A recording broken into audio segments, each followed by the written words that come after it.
Okay, this is a video where I'll be sharing my ideas and concepts on better governance than what we're doing today. The first thing we're going to start with is people living on the poverty line. Okay, so first we're going to start with the people that are homeless. Okay. Now, everybody likes to have the idea of how to solve homelessness, which is, a good thing. But really, the thing is usually homeless people want to be homeless.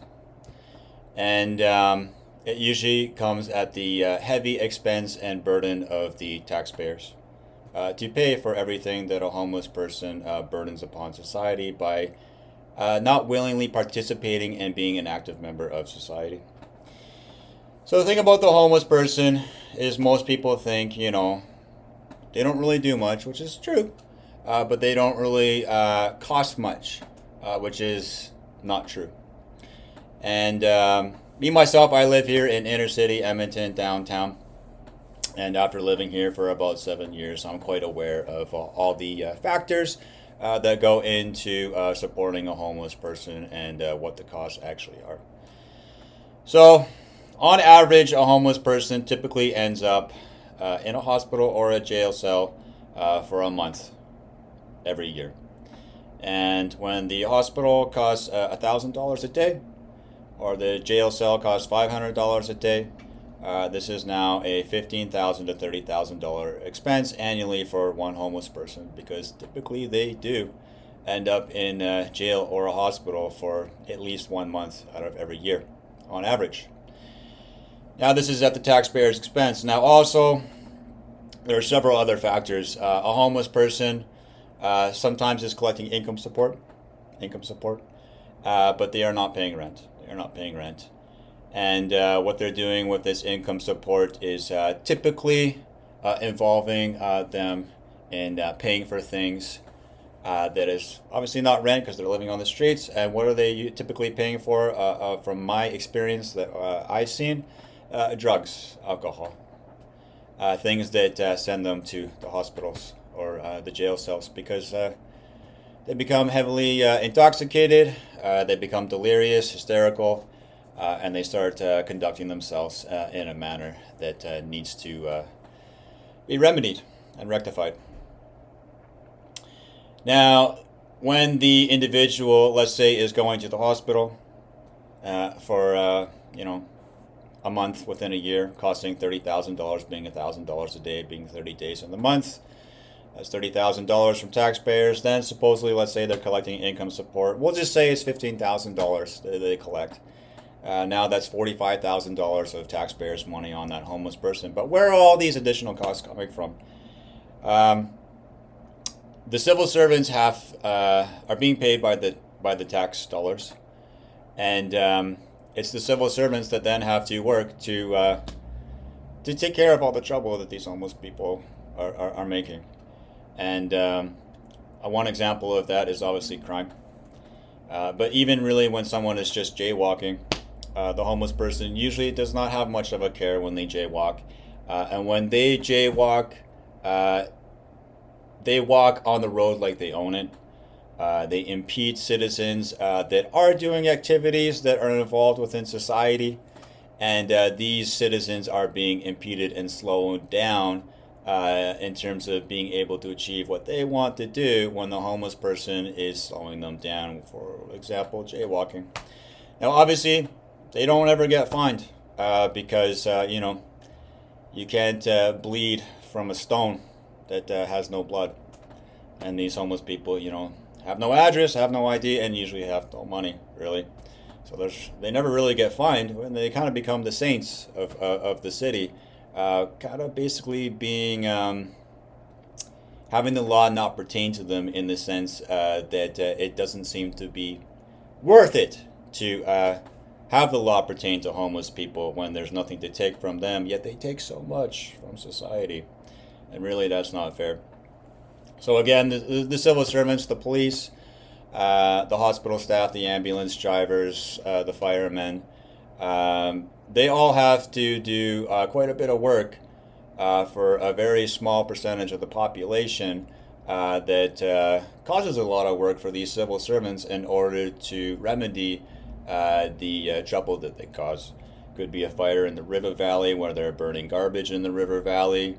They're setting up a homeless encampment on private property that needs to, be taken down.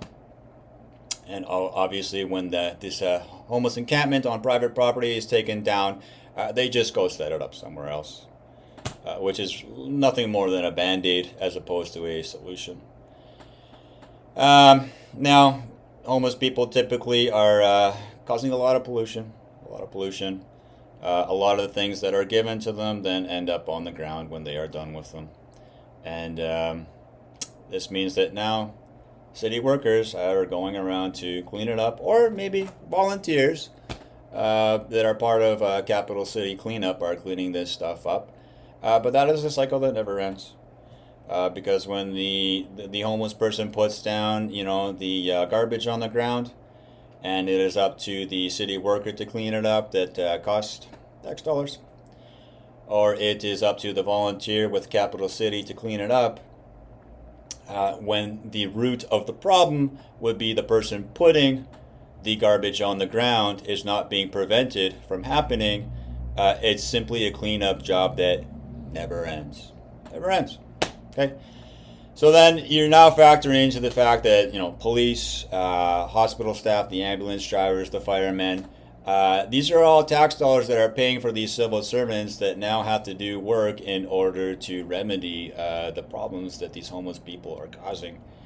Not to mention how they impede the citizens, as well as every once in a while do something to an innocent citizen that actually removes them from work. For example, when they are assaulted, maybe robbed, right?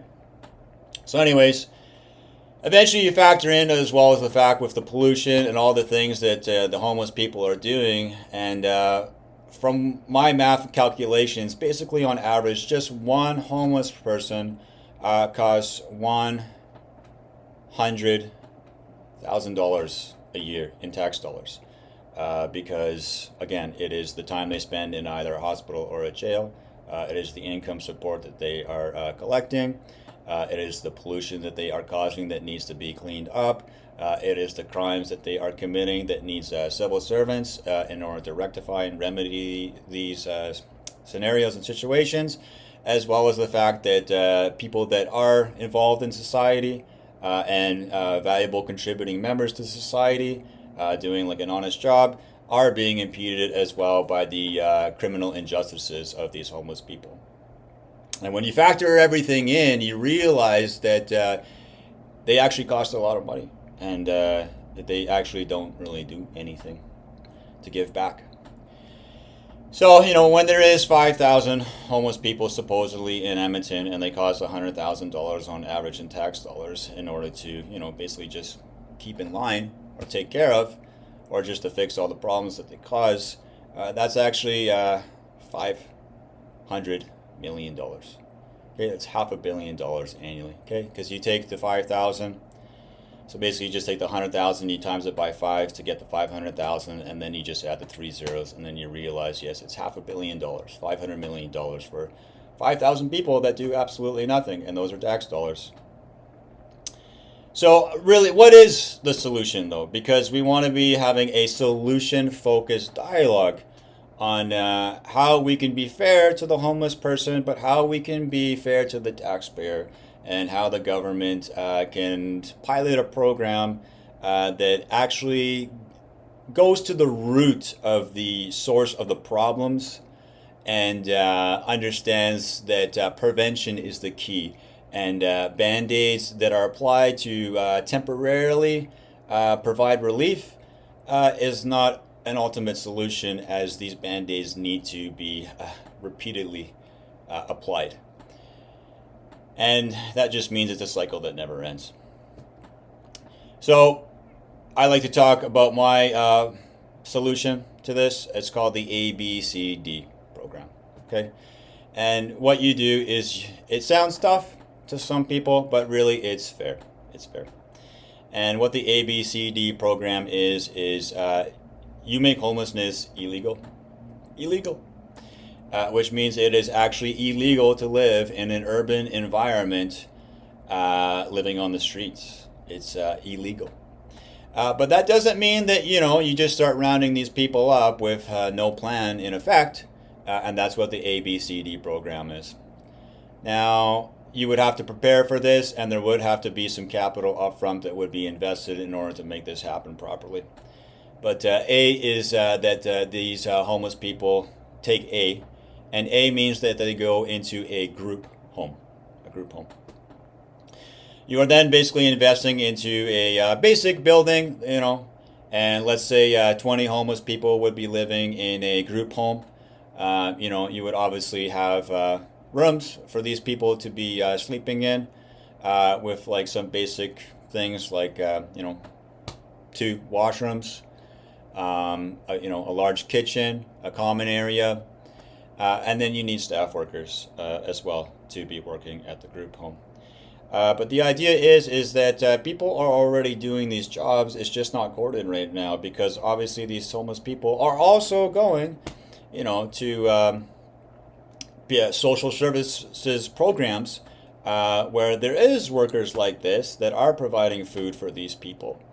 But this is just another cost that is being added in, and these homeless people then become dependent on these social services in order to provide for the things that they need, and they never actually learn how to become a valuable member of society when they are constantly given a handout that they become dependent upon, they rely upon, and it doesn't actually allow them to learn or develop any skills on how to become a valuable member of society themselves.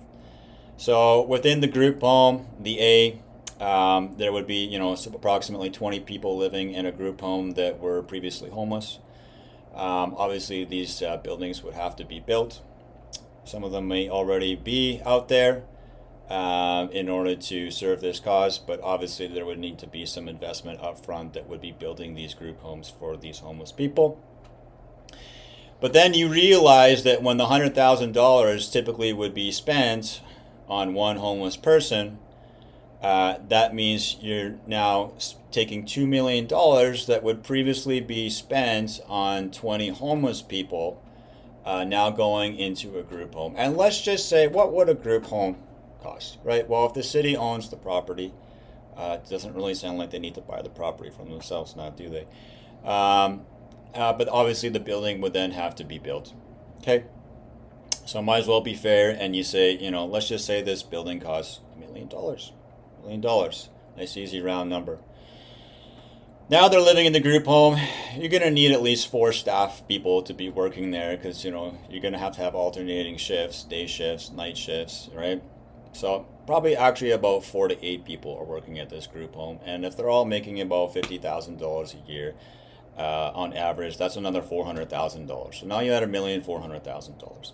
Now, the thing is these homeless people now living in these group homes do not have control over their finances. They do not. And but the staff workers in these group homes are working with these people. They are working with them to ask questions like, what kind of food do you like to eat? And they then start learning about the whole process of budgeting. And this is where the education begins, is the homeless person is then being taught how budgeting works and how they can understand how they are prioritizing their finances to be directed towards the things that they need. Obviously being, food, water, shelter, utilities, right? Maybe a basic internet connection, because that really is kind of a need these days. And a phone, things like that, and some kind of basic requirement of being able to access the internet through a device. And then beyond that, obviously toiletries, right? But again, I'm actually a member of AGE myself, and I realize what these costs are for myself. And I know that approximately $20,000 is enough for all these things to be covered within a year for our person. Okay, so you've got the 1,400,000 because you built the building, $1,000,000. It might be less, but we'll just go with a million because it's good to spend something that would be realistically more, knowing that it could be less. The $400,000 is for the staff workers within any given year. And now, because you're spending about $20,000 in order to supply these homeless people with all the things that they need, you're then going 20,000 for one. Then you multiply that by 10 to get 200,000, and then if there's 20 of them, you then multiply that by 2. So you then get an additional, let's do that one more time, 20,000 times 10, 200,000 times 2, 400,000. So now you're at 1,800,000. Okay. Now, again, keep in mind that when these homeless people cost $100,000 when they are not in the group home and they are living on the streets, these 20 people cost $2 million annually, and do nothing. Now, when they're in the group home, they are starting to become civilized. They start learning about budgeting. They start understanding, how to do the dishes, how to cook, how to do the laundry, oral care, health care, how to take care of themselves, And when it comes to them having access to their finances, they don't have access to them, but they have an influence on how they're being spent. Okay? Which means that they're talking to the staff workers and saying, oh, I like to eat, quesadillas or spaghetti with meatballs, and then, people in the group home, they're all working together. But these people that live in the group home that were homeless before, they're not just standing around and twiddling their thumbs. They're in the kitchen, they're cooking. They're doing the dishes afterwards. And the people that are working in the group home that are the staff workers are basically more like guides.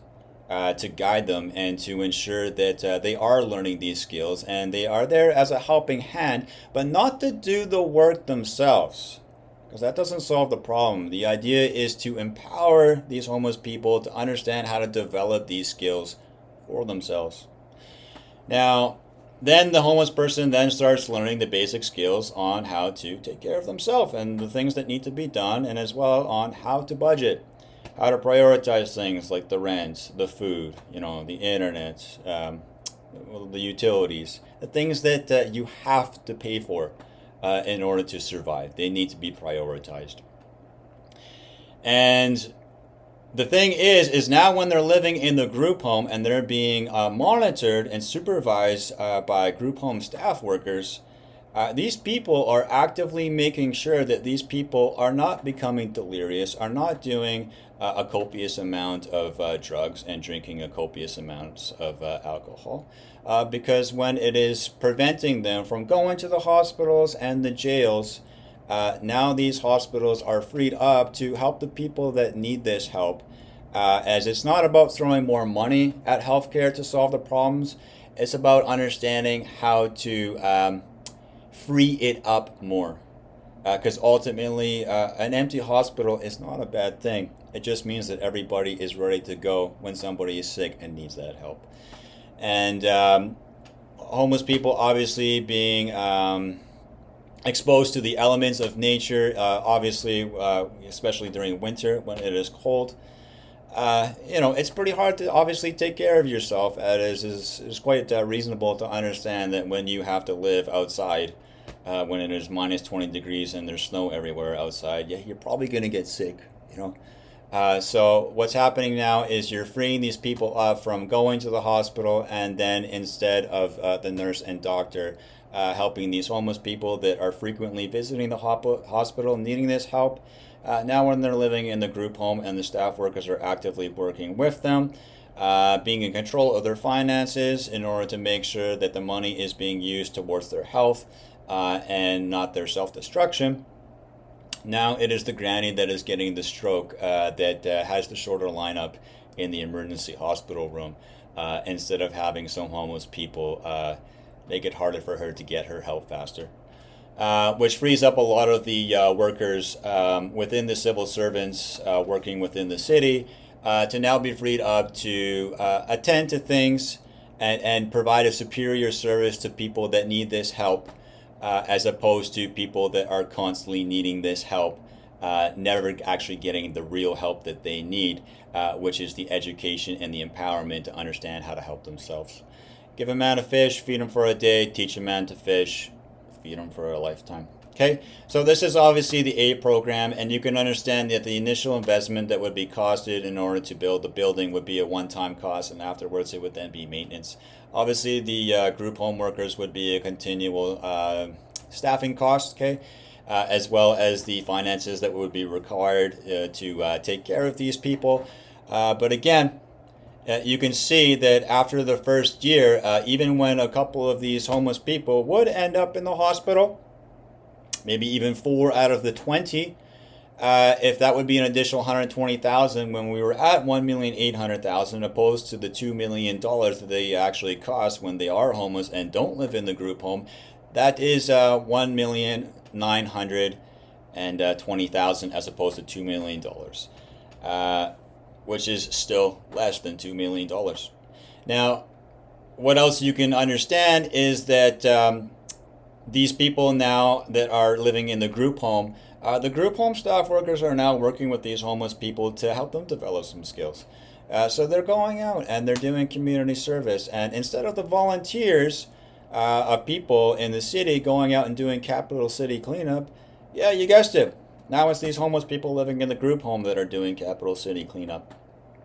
And when people in the community start seeing these homeless people cleaning up the garbage that previously they were putting down, they start receiving a love from the community, as the community then looks at them in a different light, as when they are the people that are cleaning up the garbage, as opposed to putting it down. Then people that live in the community see them in a different way, because now they see them as something that is contributing and helping to society and making it better, as opposed to making it worse. And the perspective then from society towards the homeless person starts to make a shift in a positive direction. And it is this love from the community that the homeless person that was not receiving prior, when they were living on the streets, becomes something that then uplifts them as well. And it is through this experience of receiving the love from the community, by allowing the community to understand that they are giving back to the community.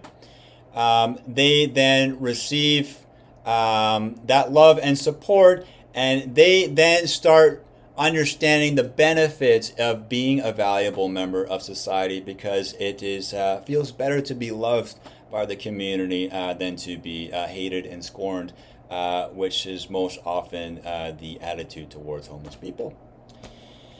Now, obviously not everyone's going to take the A, right? Not everyone's going to take the A, but you also have to understand when the initial investment of this building is put up, that afterwards it is maintenance of the building, which is obviously less than the initial investment to build the building itself. And when it is already less than $2 million to have the A program for the 20 people, than it costs for them to live on the streets, it already makes sense. And on the second year, when the maintenance bills are far less than the initial construction bills to build the building, when the building costs $1 million to construct, and the maintenance, let's just say, is $100,000, you're now subtracting $900,000 from that $1,920,000 cost annually, which means now it's basically costing you $1 million on the second year, which is half of what it costs for these people to live on the streets.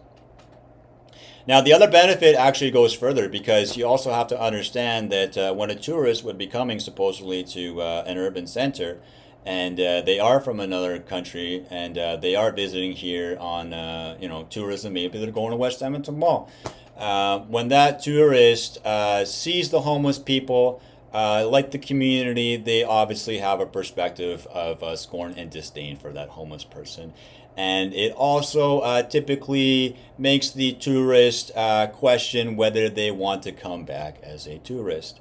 Because, they liked shopping at West Edmonton Mall, but they also didn't like being yelled at from the homeless people coming out of the bus shelter. Right? So you also have to understand so many more factors are being played in because the citizens now that are already contributing members of society that are no longer being impeded by these homeless people, the other people that are visiting from abroad that are no longer being impeded by these people, it actually all helps foster a greater sense of love in the community, but also, it's better for the economy, right? Because think about it, if you put yourself in the shoes of the tourist, when you come to the urban center that you are a tourist towards, never being there before, and you don't see any homeless people, and you do have a really good time, you want to come back. And if anything, you probably want to prolong your stay and be there for longer, which means you're spending more money. Okay? Now, there's going to be the homeless people that don't want to take A. Okay? So what do? Well, homelessness is illegal now, so that means you're going to B. And B is they go to jail. They go to jail. And, in jail, again, are they just going to be sitting in the jail cell? They cost about $15,000 every month? No. They're going to have to do work in jail. Just like in America, a criminal that would be in jail would have to do work. These people that would take the B going to jail would then have to do the work. And the idea is that you're not being hard on them. It's only fair. Because when they realize they have to be in a jail cell and they do have to do work in that jail cell, they're going to start leaning towards A. Because obviously, it's the better way to go. It's the better way to go. Then you're going to see, because obviously some of these homeless people will be like, no, I don't want to live in the group home, and no, I'm not going to jail. And then you say, well, homelessness is illegal. So then they get a GPS ankle bracelet. Yes, they do. And it's only fair. Because when homelessness is illegal, you need to know where these people are going when they're actively and choosing the decision to not take the A, the group home, to not take the B, to going to the jail. And you have to let them know you have 72 hours to vacate the urban center, the city. And with this GPS ankle bracelet, yes, we will know who you are. We're taking a picture of you. And after 72 hours, if you are still in the city, you then, guess what? Go to D, which is being deported. Being deported. And when their picture is taken, when they're deported, yeah, they can lose the GPS ankle bracelet. But if they do come back to the city, having their picture being taken, there then becomes a warrant for their arrest, and they immediately go to jail. Okay? And they don't want to do that. They don't want to go to jail. And this is not a violation of their rights, okay?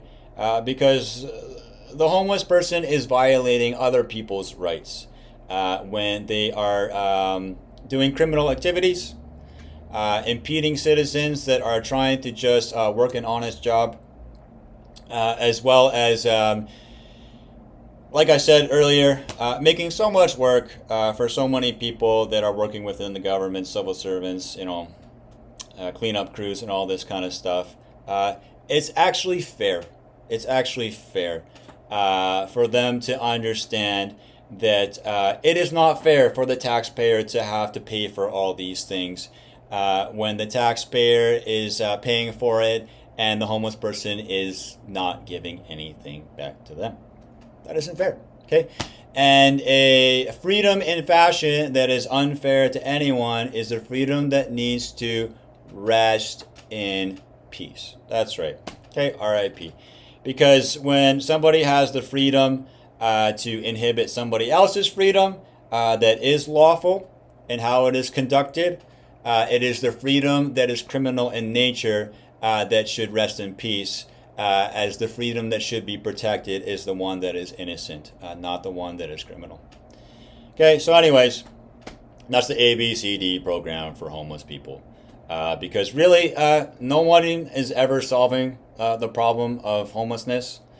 And it is not a crime to solve the problem, as it is not like against their rights to put the illegal bylaw or whatever it be, the legislation behind it, and saying that it is illegal to be homeless, because as I have already discussed, it's not fair for them to be homeless and live on the streets and basically have the law not pertain to them and basically be a burden to society. A burden to society. It's not fair. It is not fair.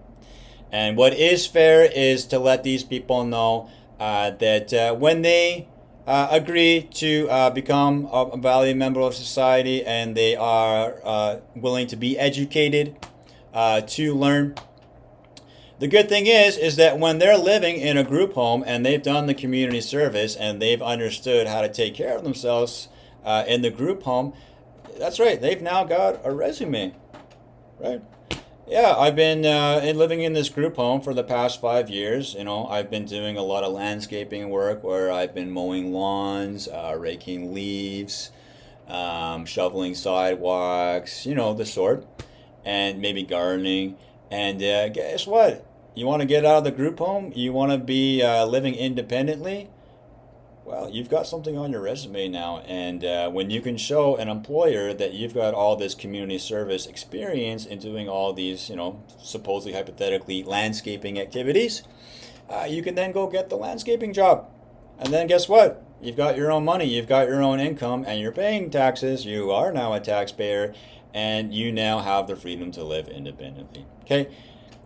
Now, next thing I'm going to talk about is how to deal with the other aspect of poor people in society in the urban kind of metropolis environments of major cities here, or towns, really smaller, but anything urban. The thing is when there's people, and really actually one of these people is myself, when they have like a handicap or a disability, they are getting government money, okay, to provide for them. And I realize that when I used to be the guy that got the government money, and I spent the money that was being given to me. Now, it wasn't my money because this is actually taxpayers' money, which means it is the people that are paying the taxes, working these jobs, that are giving me this money to take care of myself. And I also realized that I used to be spending this money in an irresponsible fashion. And I would be spending it on things like, cannabis, drugs, maybe cigarettes and stuff like that. And with this irresponsible spending, and spending this government-funded money in places that was making me get sick again, I was then going back to a hospital to then get further care from the health support staff within the healthcare system in order to get me back up on my feet and regain sanity and become obviously a more calm and respectable individual in the community. Now, knowing this myself, I also realized that knowing what is wrong is knowing what is right. And when I was the guy that used to be the guy that was spending the money on the cannabis, having the government assistance money to come to me, and I was ending up in the hospital, I didn't want to go there. I didn't like getting sick.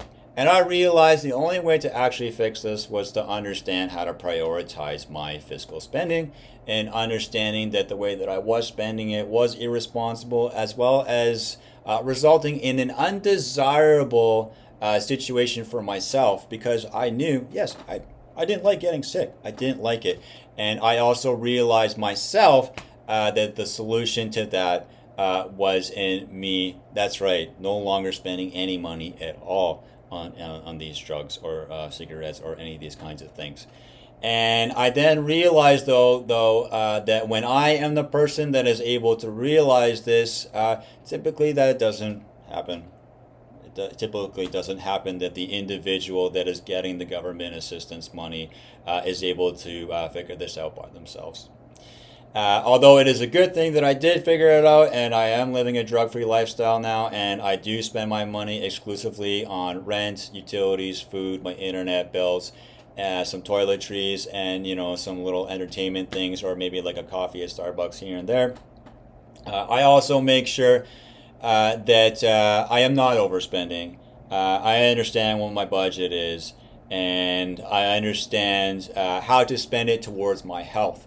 Now, I have not gone to a hospital for about 2 years now, and that all started with me understanding how to live this drug-free lifestyle, and for how to be a fiscally responsible person, spending the money that is being given to me in a responsible manner.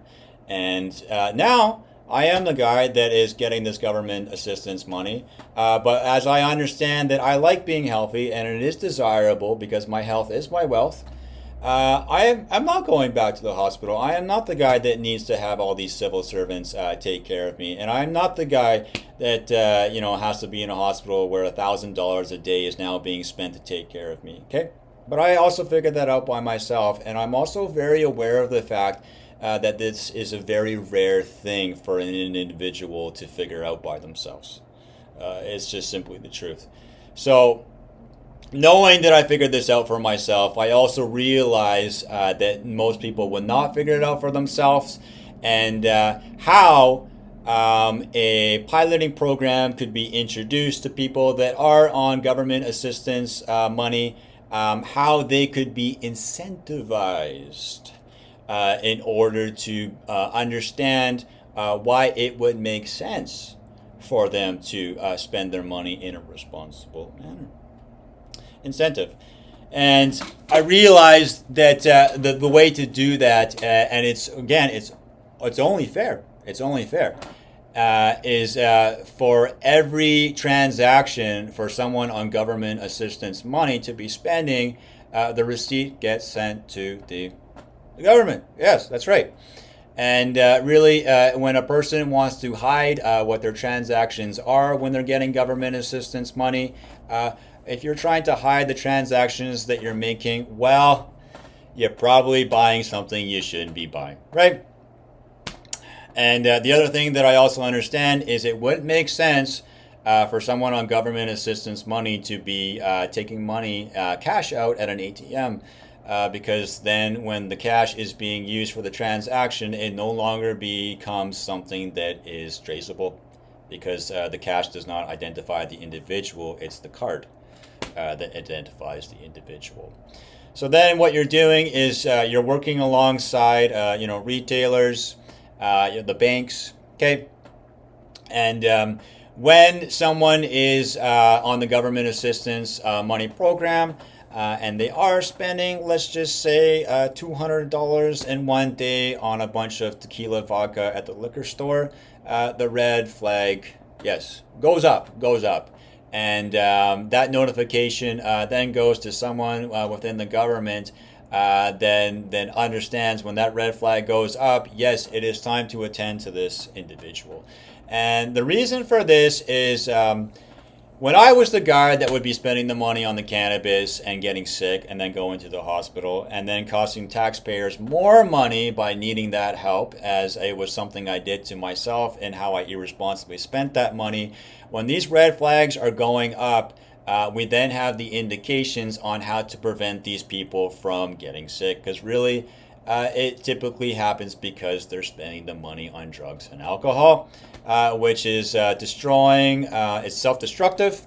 They're destroying their minds, they're becoming delirious and hysterical, and it is then that they need more help than the help that they were getting from the social assistance income. Which is really a lot more, because when you're getting about $20,000 in income support or social assistance every year annually, and you don't have to go to the hospital, that's right, it's $20,000. But when you're getting that social assistance money and you have the freedom to spend it on things that are self-destructive, because you have the freedom to spend it in any fashion that you want, when your fridge is empty, when half the month is over and there's still half the month left and you have no more money for groceries, but there's an ounce of cannabis in your freezer, That's a problem. Because now you are going to the hospital, and now it doesn't cost $20,000 for your income support, because now you're going to the hospital, and now you're gonna be there for a month. You know what? Maybe 2 months. And really, when it's $1,000 a day and you're there for 2 months, yeah, it just costs $60,000 more for the taxpayer, as opposed to the $20,000 for them to remain healthy and not go to the hospital at all. Okay, and this is the thing. Once again, when a freedom in any fashion is unfair to anyone, it is a freedom that needs to, yes, rest in peace. Okay. And yes, it is unfair when somebody has the freedom. And I know this myself, because I knew it was unfair. When I was the guy spending the money on the drugs and I was the guy getting sick, I also realized, yeah, it's not fair. It's not fair when I am the guy that is getting money from other people supplying it to me, and I am spending it in a manner that is making me sick, and now these taxpayers have to spend even more money on me. Okay. Now, again, I'm totally aware of the fact that most people don't come to this conclusion because, the pleasure principle, they kind of just want to keep on going to the drugs. But this is how you can incentivize as well as do what is fair towards the person on social assistance in order to remedy and rectify the problems that there is currently today within this government assistance programs providing money to people. So again, the red flag goes up when they're spending the money on the alcohol in copious amounts. Now again, if you're buying like a pack of cigarettes, maybe 2-3 times a week, that's not a huge deal. It's not a huge deal, okay? But again, if you're getting about, let's just say, $1,800 a month, if your rent's $600, you're down to $1,200, okay? Let's just say that includes your utilities, right? Your internet bill is gonna, let's just say, cost $50, okay? So then you're at $1,150, right? And then when you're spending $500 on cannabis and alcohol and cigarettes, right? Then you're dropping that from $1,150. You now have got basically about $650 to spend on your food, right? Which could work. It could work, right? But that probably means you're just buying groceries, and then the person is going out buying fast food. But really, the point is that when you are spending $500 on cigarettes, alcohol, or cannabis, you're probably going to get sick. Probably getting sick. And it doesn't really matter how many pills and medications these people take, okay? When they are doing all this cannabis, this alcohol, they then go into the lifestyle that makes them sick. And again, when they're not eating much, they're doing a lot of these drugs, they're not sleeping much. It doesn't matter how many pills they're going to take. They get sick. Because I was that guy as well. I was that guy that was taking all the pills. I was the guy that was doing all the cannabis. And then I was the guy that started getting sick because I wasn't eating as much. I wasn't sleeping as much. And the pills were not enough to keep me healthy. Because at the end of the day, the pills aren't enough. It's your lifestyle choices that keep you healthy, which is sleeping, eating, recreational activity, and socializing. You kind of have to go out and talk to people every once in a while. All these kinds of things. You kind of have to do more than just talk to yourself, right? Or else you kind of go crazy, right? So anyways, I realized all these things for myself, and that's how I realized how government assistance money could be something that no longer becomes just a random guess on whether it'll be successful in someone being on this social assistance money in terms of them regaining their health and becoming a valuable member of society and, maybe getting a job or whatever, But again, it still costs less when a guy like me is getting about $20,000 in social assistance and not going to the hospital at all. Now, I'm also the guy living a drug-free lifestyle that has also now been able to go off medication completely, which is the goal. The goal when someone does have a mental illness is actually to have no medication at all. Because then it means that you have figured out how to live a healthy lifestyle. You have learned to live with your mental illness. but you have also learned how to cope with it in a manner that is not dependent on anything more but your lifestyle choices that are healthy. Healthy. Okay. And now, when the previous expenses was me, going to the hospital, getting the medication supplied for me, all this was being paid for by the taxpayers, all of it. And previously, I was spending, actually probably about 60 days every year in the hospital. So that's $60,000. My age would then be $20,000. We're up at 80,000. And when you factor in all my pills that had to be supplied for me, and some other social assistance programs, as well as people helping me in the community with social services. That's right. Just like the homeless person, I was costing $100,000 in tax dollars every year.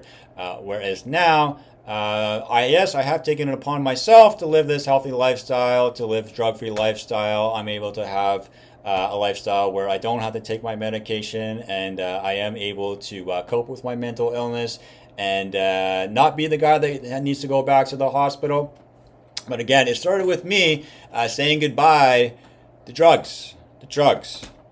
Because the reason these people need the medication is because they keep doing the drugs.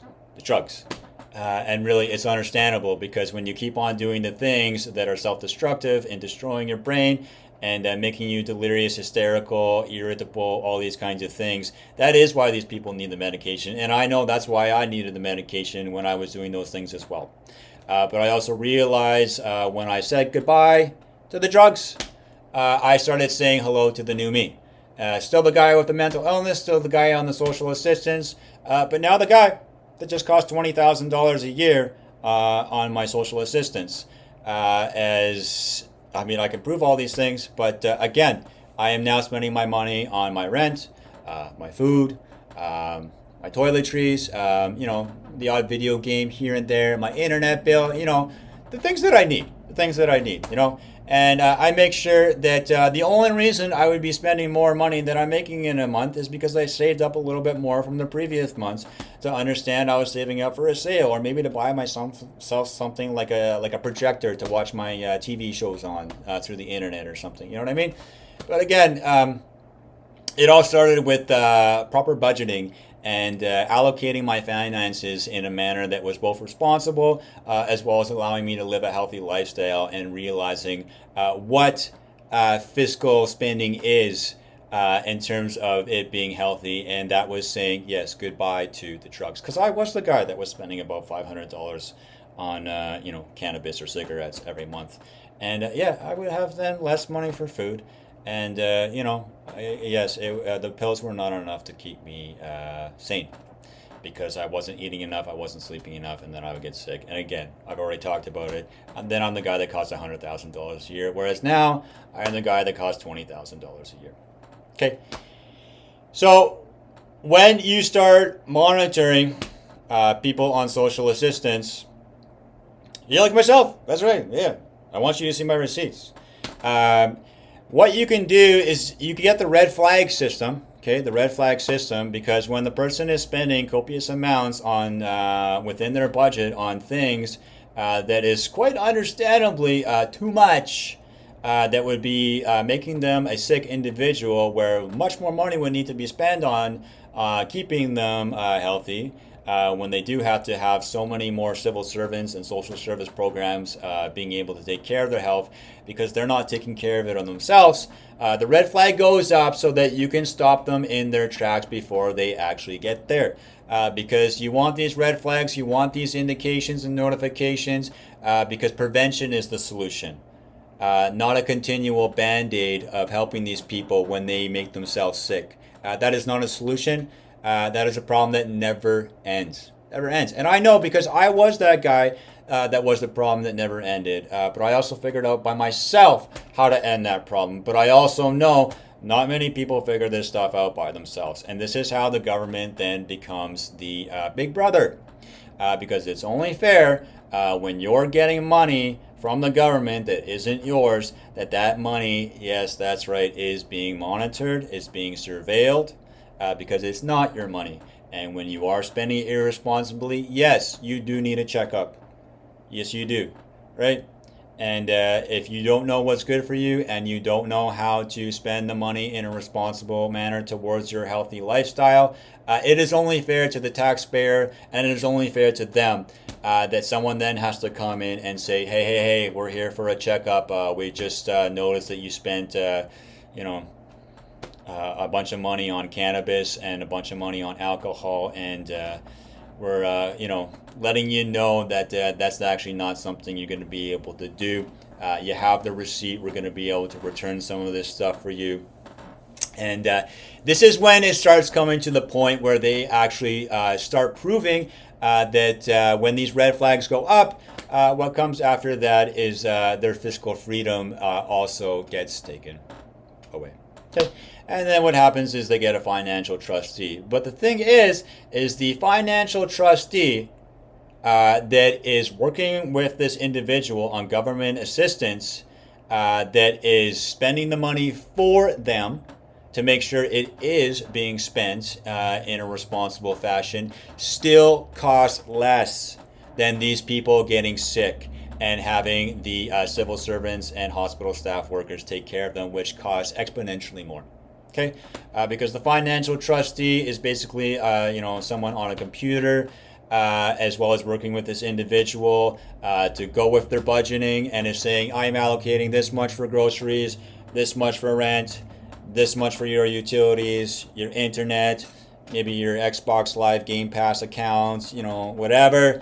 Because obviously they have to have some kind of minor form of entertainment, because that also helps them stay healthy. But this costs less for that financial trustee to be allocating their money in the ways that it should be spent.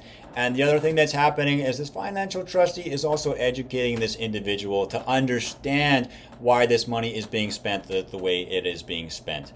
And when they can learn how to budget the way the financial trustee is educating them to do so, when they can prove to do this themselves, then they can gain their fiscal freedom back.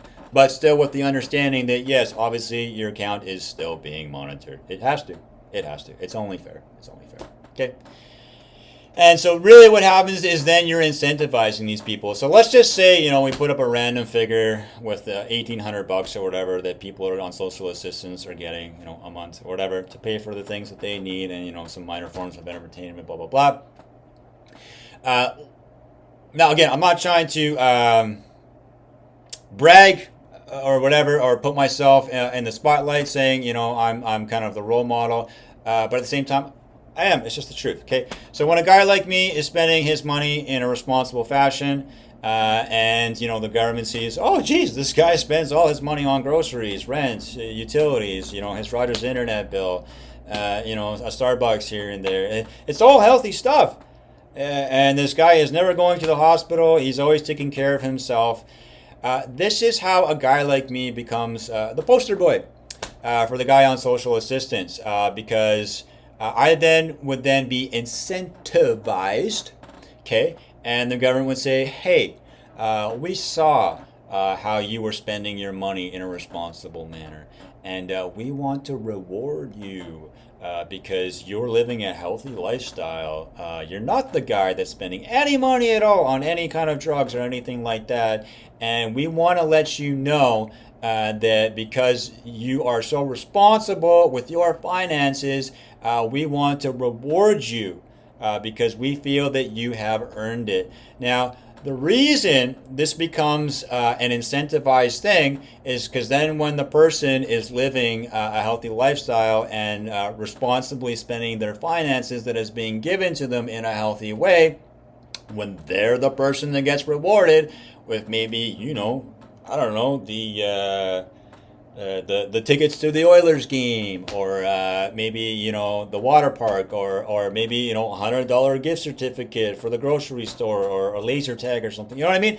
But it's these rewards that make the person that is spending their social assistance money in a responsible fashion not just become the role model, but also become an example of why it makes sense to spend your money responsible. And when the other person that had the red flags that no longer has that fiscal freedom sees the other individual that is spending it in a responsible way being rewarded, then the person that got the red flags that doesn't have that freedom looks at the other guy that gets the bonuses and the rewards and says, hey, I want to be more like you because I want those rewards.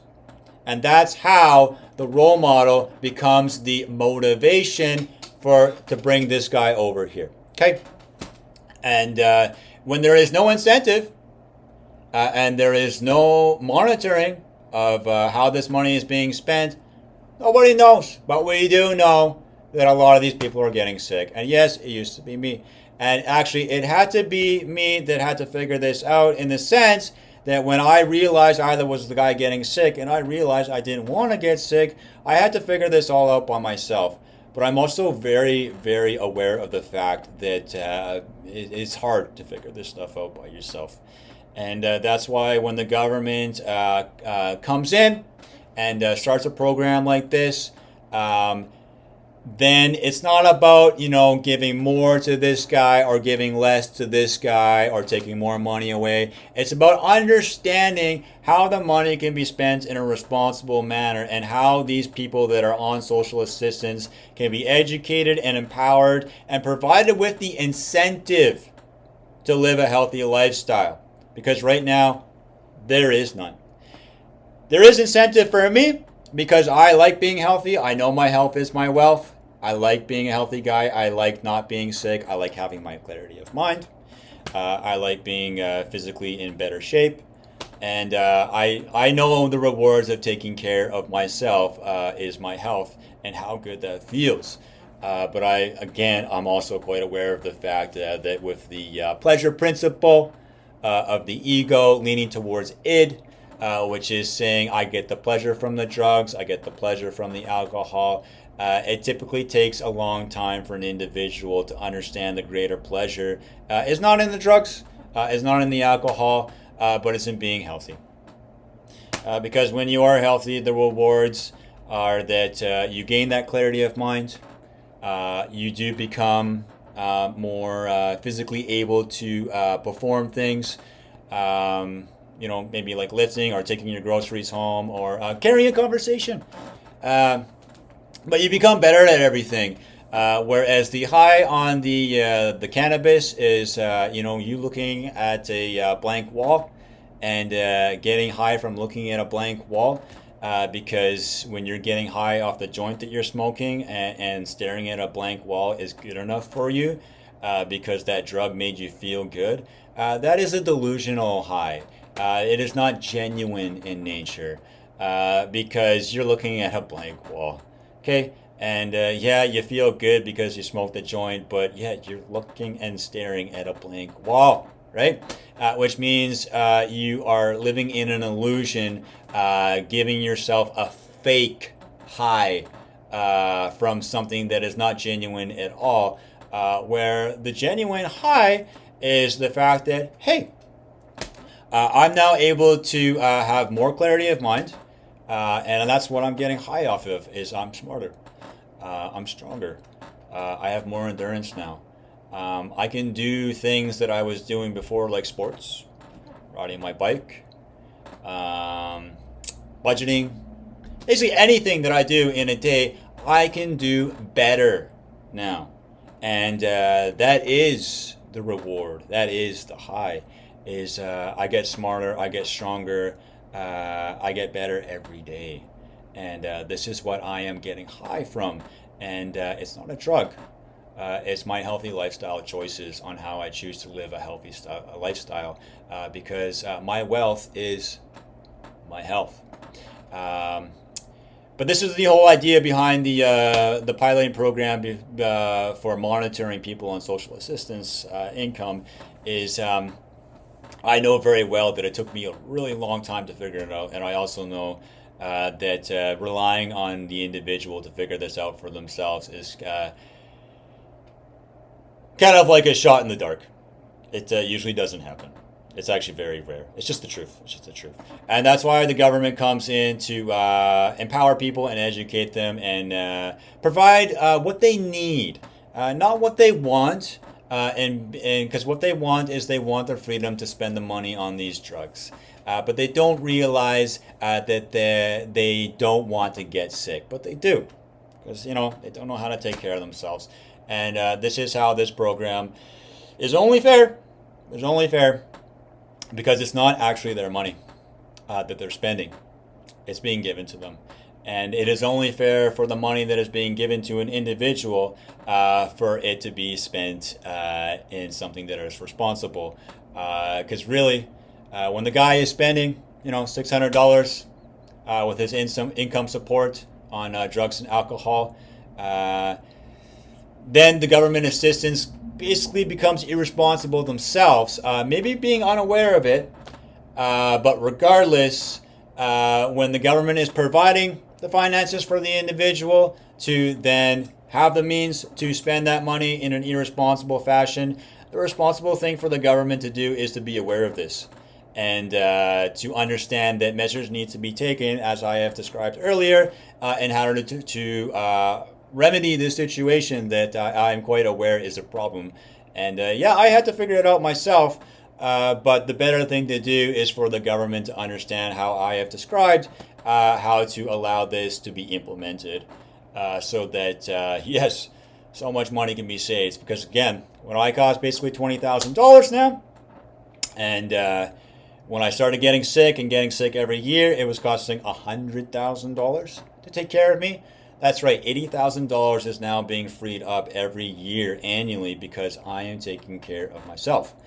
Which means every single person that is on the social assistance, when you realize that on average, you're now spending about $50,000 less on these people because of this monitoring, this surveillance, this kind of partnership, and understanding what actually costs less money and incentivizing health.